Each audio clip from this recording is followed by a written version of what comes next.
Hey guys, how's it going? Welcome to my video. All right, guys. Just want to give you guys a quick fix on an issue that I had the other day. So basically, I had this issue with my car, and this came out of nowhere. Actually, the car was like driving fine for most of the day, and went to a McDonald's to get something to eat. Came out about 30 minutes later, got into my car, and tried to start it, and it was not starting at all. There was no crank. There was no. It was, but everything else worked inside the car. I mean, I was able to, you know, the alarm worked. The alarm worked. Well, the remote worked. The all the lights on the dash worked. The blower motor works. Like everything worked as normal, except that it would not crank. It would not start up. It would not crank. So that was a bit of a, an annoyance, a frustration that I was dealing with, and I was like, okay, this, this car has been pretty good. I've had virtually no issues with it. It's driven fine. There's no check engine light. Haven't had any issues with it since I had it. And all of a sudden, this came up where, out of nowhere, out of the blue, it just would not start up. So, I was a bit annoyed by it, but I had to solve the issue. So what I did was I turned on my headlights and went out just to see how bright the headlights were, because I wanted to gauge how much charge was in the battery. Maybe the battery had, maybe I need to change the battery or something, but the headlights were like super, super, super bright. So at that point, I was like, maybe it's not the battery, because I mean, for headlights to be that bright, there should be enough charge in the battery for me to do a slow crank. I should be hearing like some kind of crank, some kind of slow crank, but did not get any of that. So that had me scratching my head. I went back into my car, and pretty much what I did was, I was thinking that it could possibly be the brake switch. So what I did was, I have this little, it's called like, it's called a brake lock, where it locks the brake, but it's like for security reason. But I use that to push the brakes, and then went out to see whether the brake lights were working, and the brake lights were working just fine. So I knew that it wasn't the brake switch that was the issue, which I kind of thought it was, but it wasn't. So after that, what I did was, I checked the battery, just to make sure, whether, the terminals were good, clean, etc., etc. Now, what I did notice was that the terminals were a little bit corroded. There was some white bluish stuff on there. So I had my Coke that I got from McDonald's, poured the Coke on the terminals, and had some napkins to clean it up. Now, the terminals were not super super tight. They were tight enough that I don't think that was the issue with it. So it was tight enough. I took the terminals off, poured some Coke on it, cleaned it with napkins, popped it back in, and for sure I thought that would actually fix the issue. Try to start it, it would not crank. Same situation, would not crank, would not start. So outside of that, I was like, okay, let's check the ground wire. The main ground wire, if you guys don't know, is the negative cable. Normally it hooks up to the frame of the car. So I was looking at the ground wire just to see whether there was any kind of just to see whether it was corroded, disconnected, rusted, or anything like that. There was a little bit of rust, but nothing that I thought would affect the electricity going to the battery to the car. So I was able to rule out that. So at that point I was like, let me rule out the battery completely, because I'm not wasn't 100% sure whether it was the batteries that was the problem. So I had somebody help me out with a jump.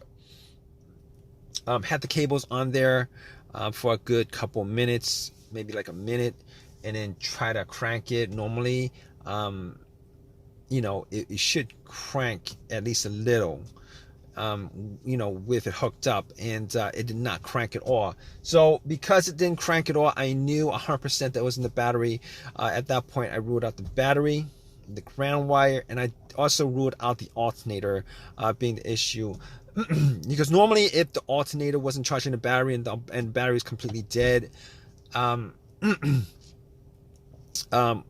test for the alternator is if you put wires to the terminals, it should jump the alternator and then have and then it should at least crank up. And once you take the cables off, the car would die. So at that point, I could rule out the alternator. I could rule out all those things at that point. So basically what I did was I got back to my car, and I'm like, I was still hoping that there was a really simple fix to the problem. So basically at that point, I was thinking to myself, okay, I have an OBD2 reader, a $19 OBD2 reader that I got from Walmart. And seeing as how there's no check engine lights on the dash, I thought to myself, I mean, there's a chance that it could possibly be something, but that might bring a code up that's pending, that's not in the system. So what I did was I hooked the OBD2 up and made sure that it actually went through and scanned the whole entire ECU, which it did. It scanned the whole entire ECU. No codes popped up, no pending codes, nothing at all. And at that point, I was ruling, as many things out as I could. And at that point, I ruled that out. Okay, so after that, I was thinking to myself, there's a couple other things it could be. It could be possibly be the fuses or the relays. All right, so I got to the box where the fuses and relays are, and checked out all the fuses just to make sure that there were no blown fuses or anything like that.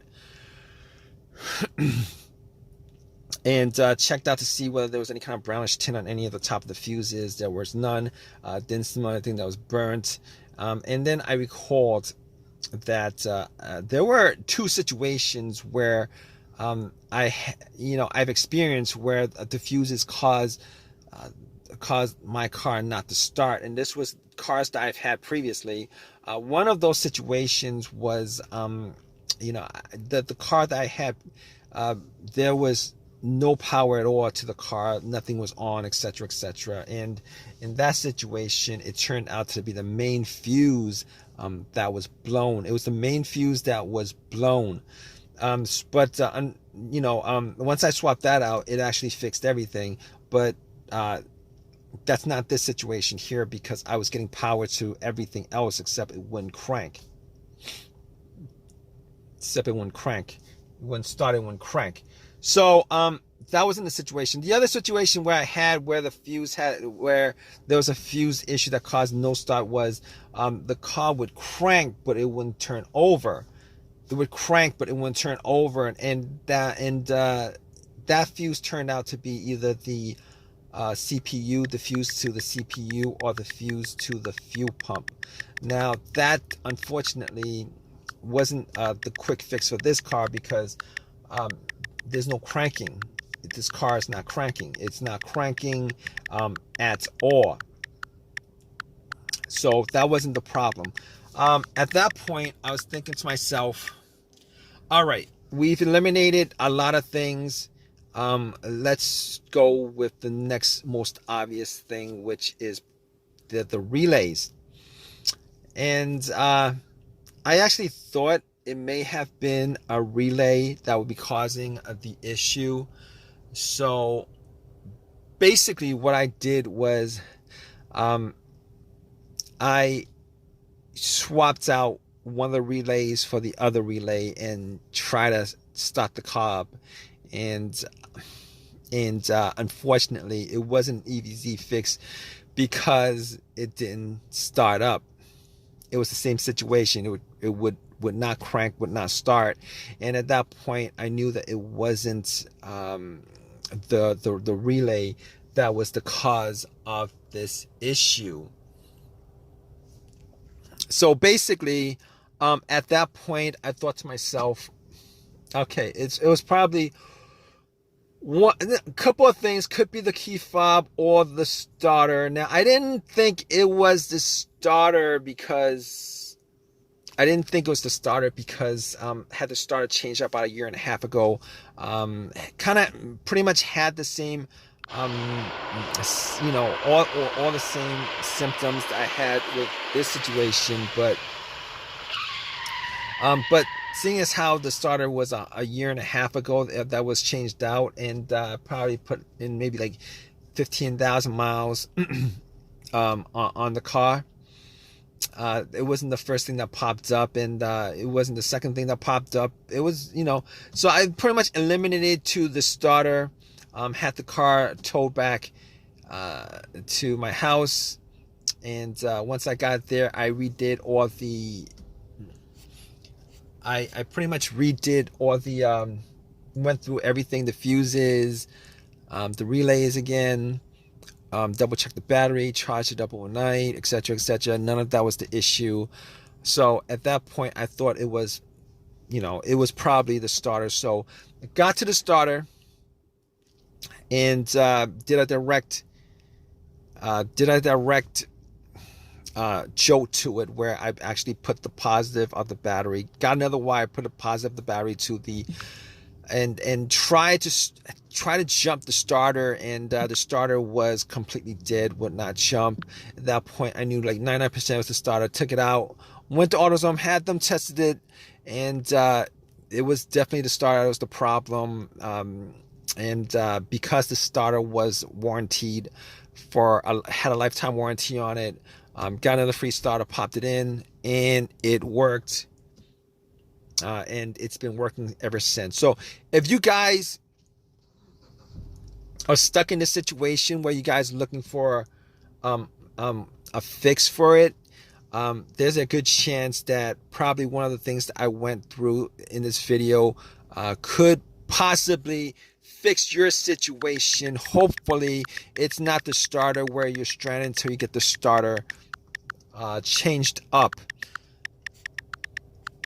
Anyway, if this has helped you guys out anyway, please leave give me a positive feedback. Please subscribe. Please comment if you guys have any comment on this video. All right, guys, take care.